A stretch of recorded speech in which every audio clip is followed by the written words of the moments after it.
Okay, so this is my Guzzi Le Mans 1000, 1988, which I've owned for 20 years, and before that it was owned by my friend Helen, and before that by my friend Malcolm, so I've known the bike for over 25 years now, which is a good one. So just have a quick chat about what the bike's got on it. It's got, to start from the front, brand new BT46 on the front.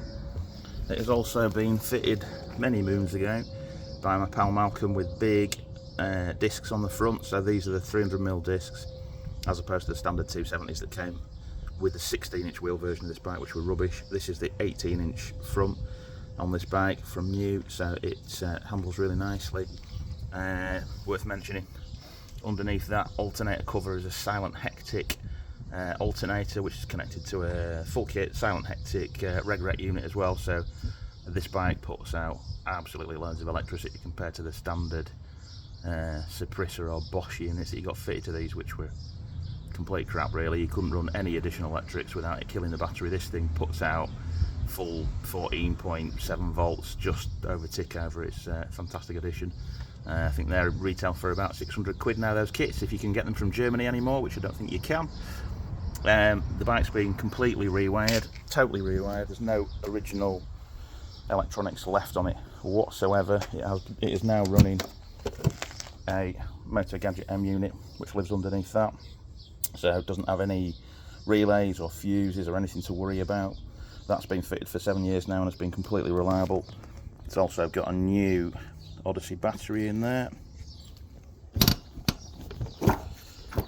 In terms of other electronics on the bike, it's got Dyna ignition, Dyna coils.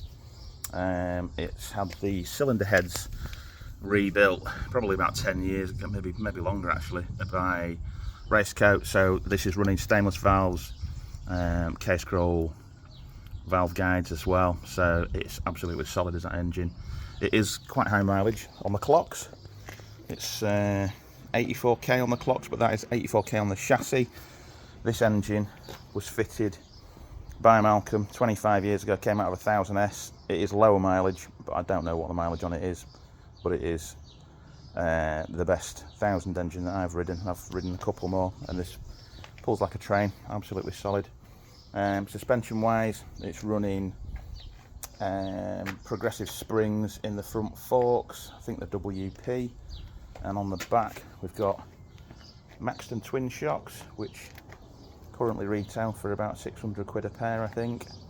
It's also running Mistral stainless end cans and a full Kaihan 40mm big bore exhaust system, so it breathes really well. K&N filters, flat top conversion on there, and the throttle cables have just replaced these with Van Hilt, brand new, so it's a lovely light throttle, snaps back into position really nicely. Gets serviced every 1,000 miles, so this has just been done. So I've done the valve clearances, engine oil, gearbox oil, bevel box oil. It's fresh, ready to go. I don't think there's much else to mention. It's running timing gears rather than the original cam chain, which is, I mean, those timing gears have been fitted for 20 odd years now, and yeah, they're fabulous things.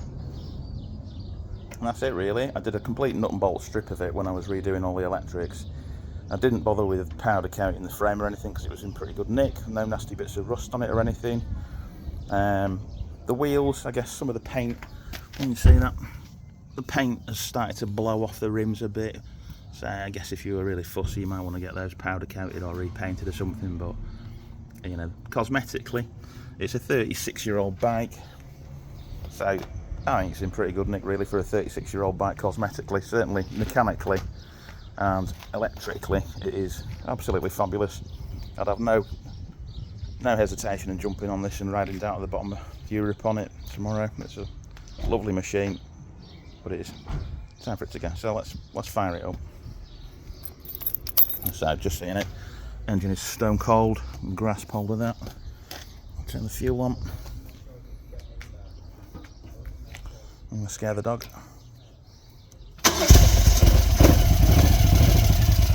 Knock that clutch off.